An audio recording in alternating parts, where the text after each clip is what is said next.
Chair, I'm excited today to introduce our program. We're going to receive a presentation from Rachel Schulz, who is the Executive Director for the Family Justice Center of Washington County. Rachel has a career in family services and teaching, and I just want to share a forewarning that our presentation is going to include information about domestic violence and abuse, so please be courteous. And please join me in giving a warm Rotary welcome to Rachel Schulz.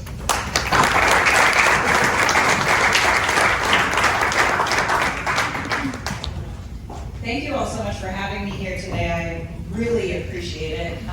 You guys always do incredible things, and it's very nice to get the opportunity not only to meet all of you, but have lunch with all of you. This is a great space. I don't think I've been in Pacific University for a very long time, but I can say that you guys definitely have a location advantage over the Daybreak Rotary. So awesome, you guys. Thank you, and thank you for having me. And I do want to just highlight again, we are going to be talking about violence and abuse, and that can be a hard topic. Unfortunately, I'm kind of a bummer at parties, so you guys have the wrong person to talk to today. And so it might be hard to hear about, and I just want to give you that heads up, and you can do whatever you need to do to take care of yourself during this presentation. But I would be remiss if I didn't talk about what violence and abuse is and infuse a little bit of community education into all of my presentations. So we're going to start with what is violence and abuse and how does that look, and then we're going to talk about what the Family Justice Center does, because one of the interesting things about the Family Justice Center was it was founded by the community of Washington County, and it continues to be run by the community of Washington County, and so that includes Cornelius and Forest Grove and all of its citizens. So without further ado, the most important thing to know about violence and abuse is this definition that we really like to ensure everyone knows well. And I know that it can be hard to see this, so I will make sure that not only I read it and ensure that you all can hear it, I will send this presentation afterwards so you guys can all have it. But abuse is cycles of physical, sexual, emotional, economic, or psychological actions and behaviors that are used to control another person. And we're very intentional about saying that. They are patterns of behavior, and they are actions that are used to control. Now, for those of you that may have had children, grandchildren, teenagers in your lives, there's a lot of conversations about the difference between healthy and unhealthy relationships. There's also a difference between healthy, unhealthy, and abusive relationships. And so we really like to ensure that we're very clear in what abuse means. And abuses are patterns, and they are actions and behaviors that are used to control. So violence and abuse, again, are cycles, but they are purposeful uses of these behaviors. So these aren't necessarily accidents. These are purposeful behaviors with the purpose being establishing power and control over that individual, keeping that individual under the abuser's control. And that's the important distinction between unhealthy and abusive dynamics between individuals. So the abuser purposely uses these things to give themselves power over the victim and keep the victim under their control. Violence and abuse can come in many forms, but all of them are dangerous, and we want to ensure that individuals know that so that they can reach out early. We'll talk about warning signs, but ensure that people reach out early so that they can take action in potentially the unhealthy phase before it goes into the abusive phase. So I'm going to go through these relatively quickly. You may have heard this before, but there is a cycle of violence, and this is called the power and control wheel. And these things are really important to understand because you can start to identify when you're looking out in on starting to see some things that maybe you're not looking okay.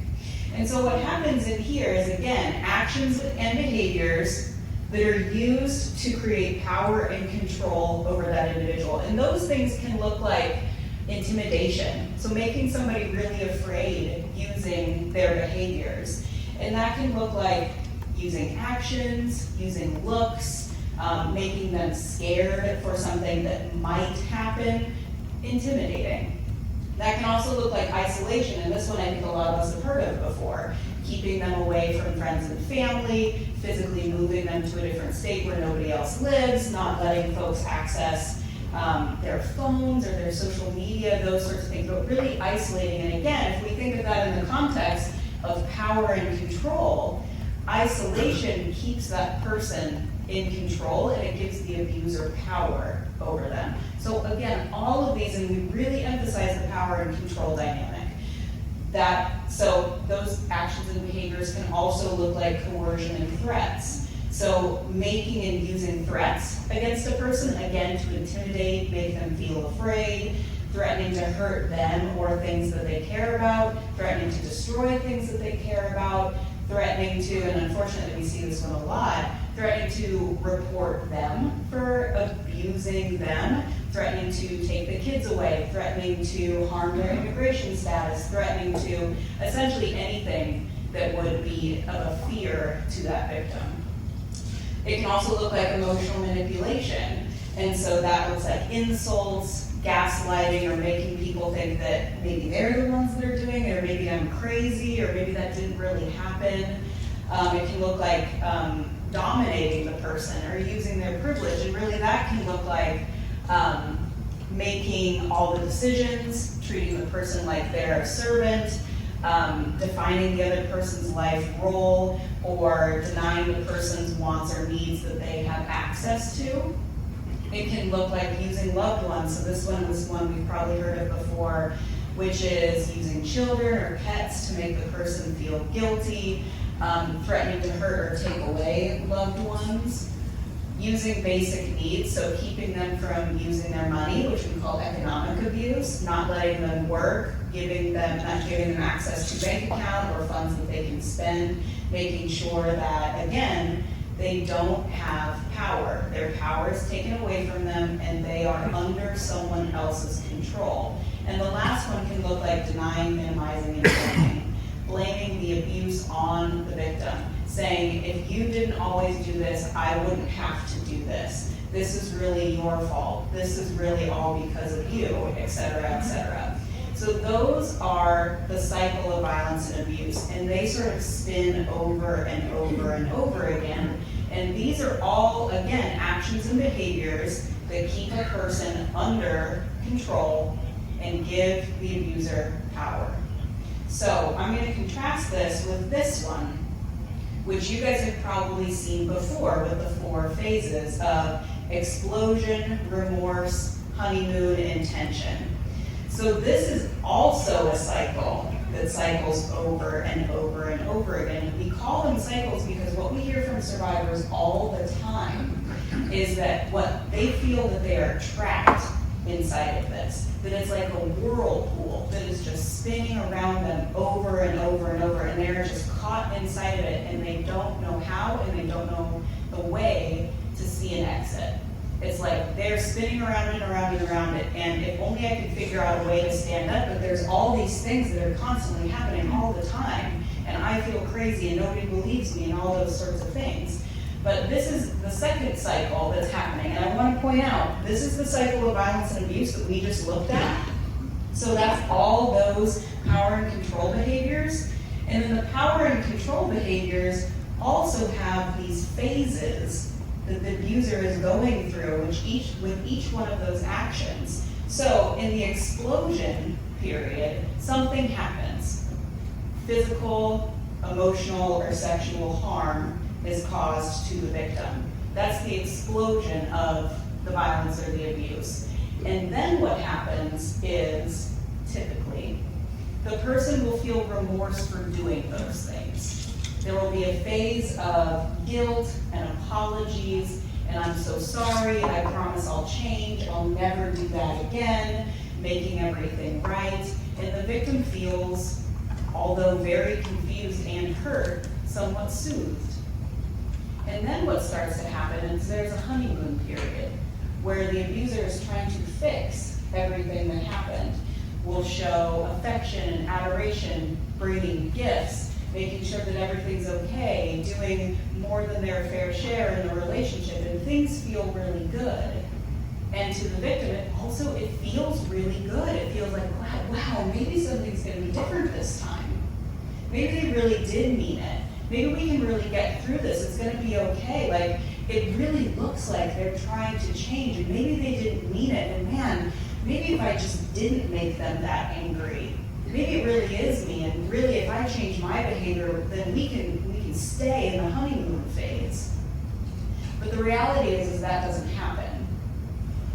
We start to build tension, and a lot of survivors have different names for this tension phase, but all of them sort of describe like, man, I know what's coming, is what's happening. They're starting to walk on eggshells. Things are starting to get critical. Things are starting to get nitpicky, and they feel that palpable tension. And then there's an explosion again, and some kind of harm is caused. But then it goes back. So it's just always cycling through and through and through. And what we see over the arc of violence and abuse is this cycle tends to tighten over time. So there's less time between explosive periods, and violence and abuse becomes more frequent and more dangerous. So, what are the warning signs so that we all collectively can sort of look out for the folks in our lives? So we can say, that looks like it's not gonna go well, maybe in the future, and let's have a conversation about, maybe we need to start asking some people for some help. But warning signs look like, in a dynamic between two people, somebody being overly jealous and possessive of that person. That, we've heard of this one before, somebody is moving the relationship too far too fast. 2 months in and we're talking about getting engaged, we should move in together, we should go away and live in a different state, those sorts of things. Too far too fast. Blames others for their behaviors or actions. Never takes responsibility themselves, but really starts to blame other people for everything that's going on. Using guilting, making the person feel guilty for not doing what they want, or not thinking what they want, or not liking what they want. Ignoring or minimizing the person's wants or needs. Swinging from hurtful to remorseful very fast. Ignoring or pushing the person's boundaries. Constantly calling, texting, showing up at your workplace, showing up to check on you. Oh, I'm so worried, I don't really know your friends, I have to know who's, I gotta protect you, I have to know who you're hanging out with, so, why don't you just come home with me, I don't really trust those people, that sort of thing. Insults things and people that you care about, insults you. And these things are important, and one of these things doesn't necessarily mean this is an abusive relationship. Like I said, there's a difference between healthy, unhealthy, and abusive relationships. But when you start to see a couple of these, that's why they're called warning signs or red flags. You're like, maybe we need to take a second look at what's going on here. This doesn't quite feel right. My gut is telling me that this is probably something that I should be concerned about. And the reason we care about these warning signs is because they grow into those power and control behaviors. They actually map onto one another really well. So when you're talking about basic needs control and denying and minimizing and blaming and using intimidation and using isolation and coercion, using loved ones, etc., that's what those red flags can grow into. And so knowing these things are really important, and I always start my presentations with these items because one of the very most important things about the Family Justice Center being designed and opened by the community and being run by the community is because everybody in our community gets the opportunity to have a hand in creating a community that doesn't allow violence and abuse to take root inside of it.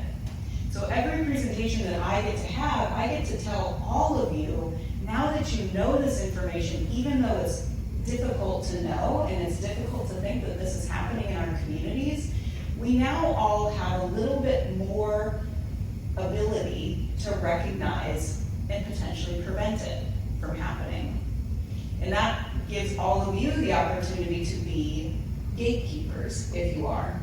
you get to help see that, ooh, that might not be right, or that might be a red flag, or, ooh, I noticed that, what I hear going on in my neighbor's house isn't just something that I should ignore, it is something that I should care about. So now all of you get to walk away as a part of the solution to violence and abuse in Washington County, and so thank you for that. The next thing that I want to be very clear about is that violence and abuse or abusive relationships can happen between anyone. And I say anyone because sometimes we think that domestic violence has to happen between married people, or dating violence happens between people that are romantically paired, or various other things. And that's not the case. Violence and abuse can happen in different forms between any two people, because what matters and what sort of kicks it into the abuse category is that power and control, like I said. So it can be any dynamic, and I'll sort of quickly take you through the different kinds that we call that. So the first is domestic violence, like we've heard. This occurs between people that are in an intimate relationship, married, living together, etc. They might have children, but that is just what we call domestic violence. That's not the only kind of violence and abuse that there is. So there's domestic violence when folks are married and have children together or living together. There's dating violence and abuse when folks are dating. But the same power and control behaviors and the same cycle of abuse can happen between both of these folks. Sometimes there's additional dynamics, like if they have a shared bank account or they own property together, and that's being used for control versus those that don't. But again, still, two people and the power and control dynamic is there. This can also happen with stalking. Maybe the people know each other and maybe they don't. But this is when somebody is continuously monitoring, following, and making threats against another person. We've heard recently that there was a case in Washington County where an individual was unfortunately killed in an Intel parking lot who was being stalked. It was a man that was being stalked by another man. They didn't have a romantic relationship amongst each other, but it was still a stalking dynamic. So still two people that had a power and control dynamic in between them, and the abuser used stalking in that way. The next is sexual abuse and assault. Again, this can occur between any two people, and this has a very wide range of what does sexual assault mean. But it essentially can mean any type of sexual activity that someone is forced into against their will. And that can even mean through physical force, or threats of force, or coercion. This can also look like sex trafficking or sexual exploitation, where somebody is used to make money for another person. Or a person is told that they have to engage in this activity in order to get their basic needs met, such as housing or shelter, such as money, such as food. And this happens a lot to individuals that already have vulnerabilities. The majority of individuals that are brought into sex trafficking, 74%, are brought in as children. And the majority of those, the vast majority of those, are foster youth, because they already have vulnerabilities, they already don't have access to basic needs care, and someone comes in and says, I will give you housing, I will give you food, I will give you safety and shelter, but this is the exchange for it. And then it becomes, again, a power and control. There's a person that has power, and a person that's able to control the victim's behaviors, and then this is the method in which they do that.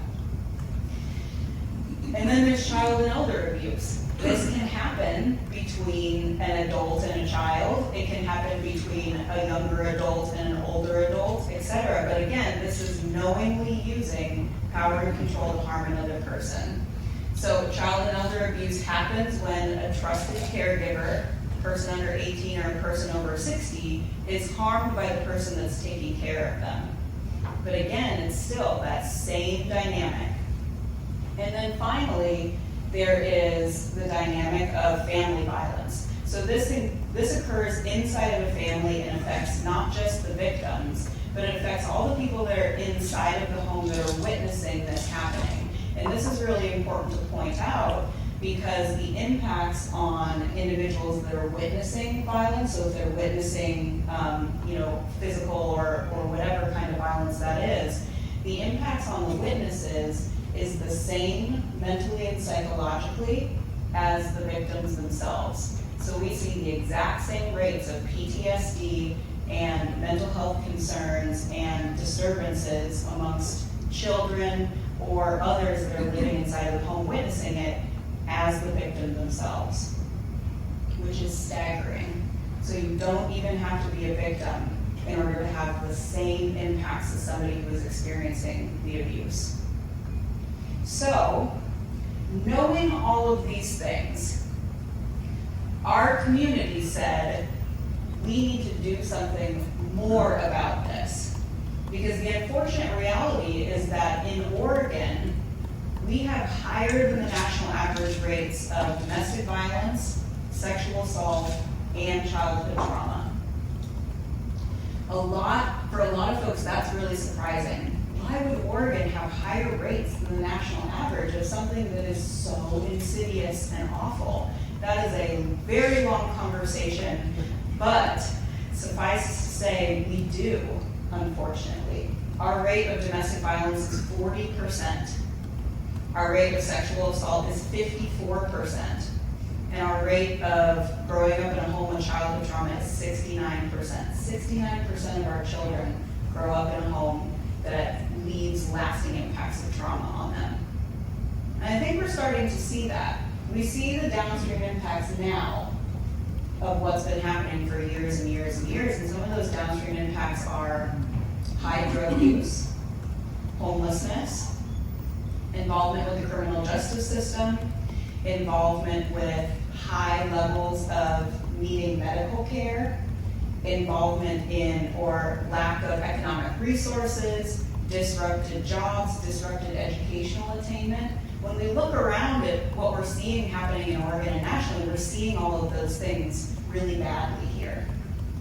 And again, there's a lot of reasons why that's the case, but one of the upstream causes of it is so much violence and abuse that's going on and is relatively invisible for those that are not experiencing it. So in 2014, Washington County said, survivors deserve something better.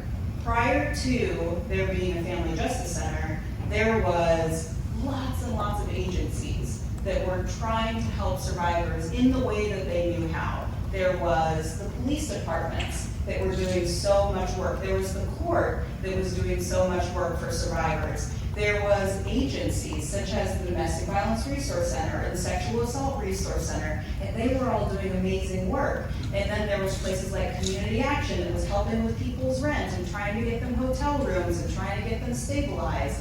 And DHS, if you could go to the DHS office, you could get your state benefits, etc. But the problem was Washington County is huge. Washington County is 850 square miles. And so if you have just overcome all the barriers that we just talked about, you have overcome all of the intimidation and all of the explosion phases, and you are trying to get your children to come with you to go visit all those different agencies in 850 square miles, and let's say you don't have access to your bank account, or you can't take the car, or you didn't have a car in the first place, how are you going to go to all those agencies? How are you going to get all of those needs met?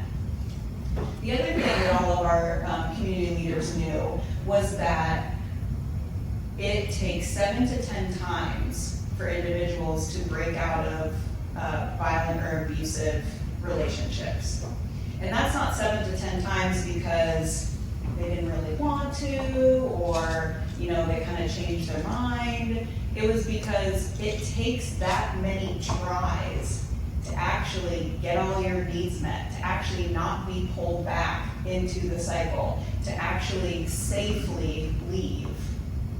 And so the community said, how can we make this easier? We know that getting out of the cycle of violence is extremely difficult. It's heroic, quite frankly. But how can we as community providers make it easier for survivors to access? And the answer was, we need to do the work to navigate ourselves as providers and provide one location that people have to go. So instead of 18 different stops that they have to make, they only have to make one. And so what we designed was the Family Justice Center. And what that was founded on is a simple principle that we should work together for survivors. Survivors shouldn't have to work to access the providers. And so the model of what the Family Justice Center is making not only all the organizations be in a single facility, and that's what we are, but making sure all the providers are working together inside of that facility so that when somebody comes in, they only have to do one intake form instead of 18. They only have to tell their story one time. If they bring their kids, there's care for their kids. If they come with nothing but the clothes on their back, then we have food and clothing. If they come and they don't have a safe place to stay, then they can also get those needs met there. One place, all the agencies, all the needs, and we're all gonna work together for you. Because we already know how hard you had to work to get here in the first place. And so why are we doing all of this work? Because the reality is we want to end not only violence and abuse in our community, but we want to end the downstream impacts of those things. We want to change the difficulty in finishing school. We want to change the pervasiveness of homelessness and financial insecurity and housing insecurity. We want to ensure that everybody in Washington County and beyond has everything that they can possibly have at their fingertips in order to survive. And not just survive, to thrive. I think that's what all of us in Washington County want, is an opportunity for us and our children to thrive. And so who are we? The Family Justice Center is all of these organizations.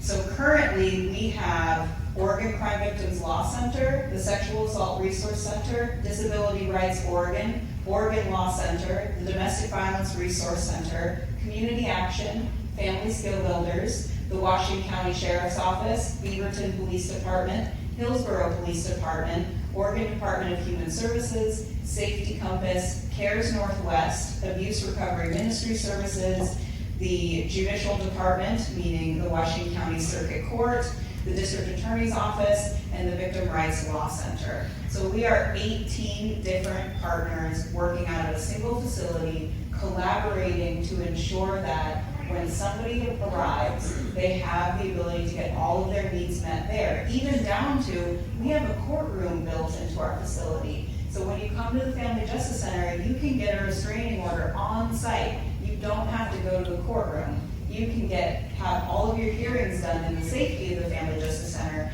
as opposed to having to be in the same room as somebody that hurt you. So all of the services that we provide between all of our agencies is advocacy, safety planning, restraining orders, legal paperwork, virtual court, emergency shelters, food, hygiene, and clothing, crime reporting and case support, investigations, housing and utility assistance, state benefits, safe phones and computer access, counseling, support groups, parent and child supports, drop-in child care, and we recently added home visiting and substance abuse supports as well. So this is a little look inside of some of our, there we go, some of our spaces.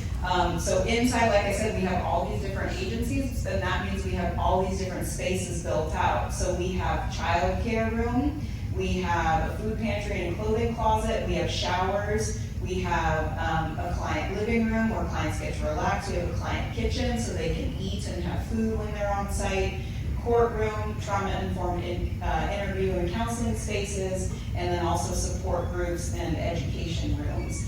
And the most important thing to me is what's the experience of survivors when they come in. And these are some of the things that they've said upon leaving the Family Justice Center. I'll read a couple of them to you. They say, "I'm forever grateful to the staff here. You all helped so many people like me in this situation, and you give us hope for change. My kids and I just sat and played in the child care room. We haven't been able to play together safely in years." And then my personal favorite is, "Thank you for giving me the incredible strength that I am not a victim, but I am a survivor." And to me, that's the most important thing. When somebody visits our facility and gets the opportunity to walk out with a path towards safety, healing, and hope.